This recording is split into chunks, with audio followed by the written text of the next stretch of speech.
భాగం అనగానే KGF 3 లేదా కాంతారా 3 కోసం పుష్ప 3 అంటూ సినిమాల లిస్ట్ చెప్పుకుంటూ వెళ్తారు పాన్ ఇండియా మూవీ ఫ్యాన్స్. కానీ బాలీవుడ్ నుంచి ఒక సినిమాకు మూడో భాగం వస్తోంది.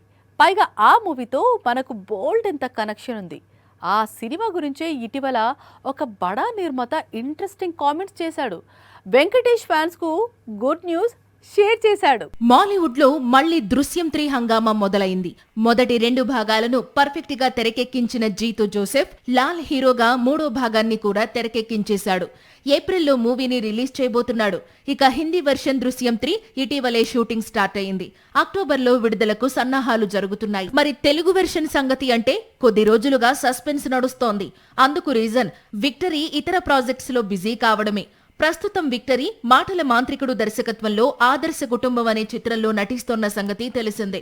ఈ మూవీని సమ్మర్లో రిలీజ్ చేసేందుకు ఏర్పాట్లు జరుగుతున్నాయి. త్రివిక్రమ్తో చిత్రం తరువాత వెంకటేష్ మరోసారి అనిల్ రావిపూడి మేకింగ్ లో సంక్రాంతికి వస్తున్నాం సీక్వెల్లో నటిస్తాడని ప్రచారం సాగుతున్నా అందులో నిజం లేదు అంటున్నాడు నిర్మాత సురేష్ బాబు.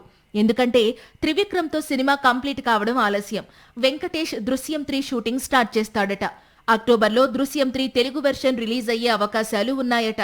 సాక్షి టీవీ ప్రసారాలను నిలిపివేయటం చట్టరీత్యా నేరం. సాక్షి టీవీ ప్రసారాల కోసం మీ స్థానిక కేబుల్ ఆపరేటర్ను వెంటనే సంప్రదించండి. DTH లో ఇంటర్నెట్ లో కూడా సాక్షి టీవీ ప్రసారాలను వీక్షించవచ్చు.